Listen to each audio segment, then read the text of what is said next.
Construction is set to begin on a new big box store in Allendale. The new store will be located between Kane Street and Highway 52.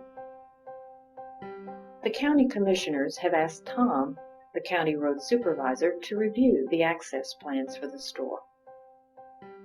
In his review, Tom notices that the store developer plans to place an extremely large sign near one of the access points.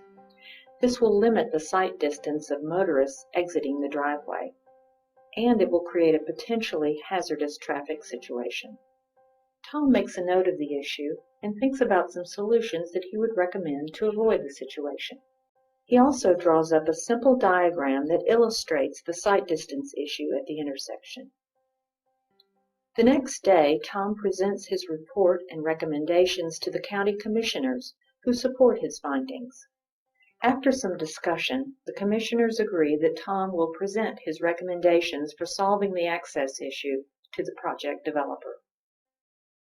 A few days later, inside a meeting room. The county commissioners have asked me to review the access plans for the new store, which we're all looking forward to. Overall, the access plans look good. However, I've noticed a situation that could lead to some safety issues for motorists. The plans call for a 13 by 15 foot sign to be placed near the main access road. The sign itself is not the problem. It's the location. It causes a sight distance obstruction for drivers because it blocks their view of through traffic. This creates a potential for collisions. I'm not sure what you mean by sight distance obstruction. Take a look at this diagram. I think it will help explain what I'm talking about. Well, the issue is that we want people to see the store sign, especially those folks from out of town who are coming to the store for the first time. Sure.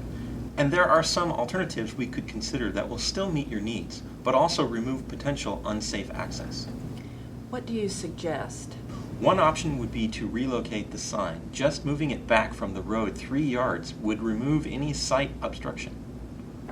Another option would be to change the dimensions of the sign. Make it 10 foot by 13 foot. Motorists would still easily see the sign. A third option would be to move the driveway within the site frontage. Well, I can tell you right away that moving the driveway won't work for our budget. And making the sign smaller will make it harder to see. I don't really like the option of moving it either. I'll have to think more about this. Of course, we don't want any liability issues on our hands either. I can certainly understand your concerns from a business perspective. My concern, however, is road safety. And I can tell you that adequate sight distance at the intersection is a critical factor in preventing collisions. There are thousands of police reports across the U.S. that note limited sight distance as a major contributing factor in causing crashes. We want everyone to come to the store and have a positive experience. Making the sign a little smaller, or moving it a few feet, will reduce the potential for crashes. I can certainly see your point.